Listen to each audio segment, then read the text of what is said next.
Halo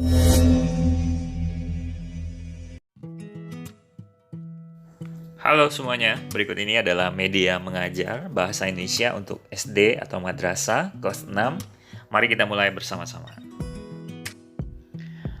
Selanjutnya yaitu tema 2, persatuan dalam perbedaan. Nah, tujuan dari pembelajaran tema 2 yaitu menggali dan memaparkan dari informasi penting dari buku sejarah menggunakan aspek yaitu apa, di mana, kapan, siapa, mengapa, dan bagaimana.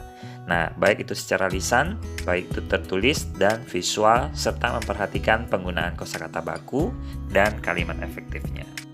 Oke, kita mulai. Yang A, menggali informasi penting dari buku sejarah. Nah, informasi teks dapat digali dengan cara yaitu membaca keseluruhan teksnya secara cermat. Kedua, menjawab pertanyaan-pertanyaan yang berkaitan dengan isi teks tersebut. Nah, selanjutnya, informasi juga dapat kita uraikan dengan cara membuat pertanyaan atau daftar pertanyaan menggunakan kata tanya apa, kapan, di mana, mengapa, siapa, dan bagaimana. Nah, berikut ini adalah fungsi dari kata tanya dalam menggali informasi dalam sejarah tersebut. Seperti kata tanya apa digunakan untuk menunjukkan penjelasan mengenai suatu hal atau bendanya. Mengapa digunakan untuk menunjukkan atau menyebutkan alasannya. Bagaimana digunakan untuk menunjukkan keterangan, cara, atau proses atau penjelasan dalam cerita tersebut. Kapan digunakan untuk menunjukkan penyebutan atau penjelasan waktunya. Di mana menunjukkan atau penyebutan suatu tempatnya. Siapa digunakan untuk menunjukkan nama orangnya, jabatan, atau pekerjaannya. Selanjutnya bagian B, memaparkan informasi-informasi penting tentang teks sejarah tersebut.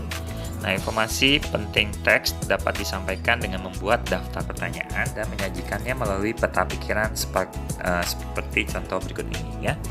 Jadi peristiwa Sumpah Pemuda, jadi kita buat peta pikirannya menggunakan kata tanya kapan, ya, di mana, ya, seperti dan apa. Ini ada contohnya, apa itu Sumpah Pemuda. Sumpah Pemuda itu merupakan ikrar dari kebangkitan semangat para pemuda Indonesia untuk menegaskan cita-cita berdirinya negara Indonesia. Ya, lalu kalian bisa buat di mana, kapan, dan selanjutnya. Nah, selanjutnya bagian C, mengembangkan informasi yang diperoleh menjadi sebuah tulisan. Informasi yang diperoleh dari teks dapat dikembangkan menjadi sebuah tulisan baru. Nah, hal-hal yang perlu diperhatikan diantaranya sebagai berikut. A. Memahami isi teks secara keseluruhannya. B. Mencatat ide pokok setiap paragrafnya dalam teks tersebut. Yang C. Menuliskan pernyataan yang berdasarkan ide pokoknya yang menggunakan bahasa kalian sendiri ya. Nah, demikian penjelasan Bapak hari ini. Sampai jumpa di pembelajaran selanjutnya. Terima kasih semuanya.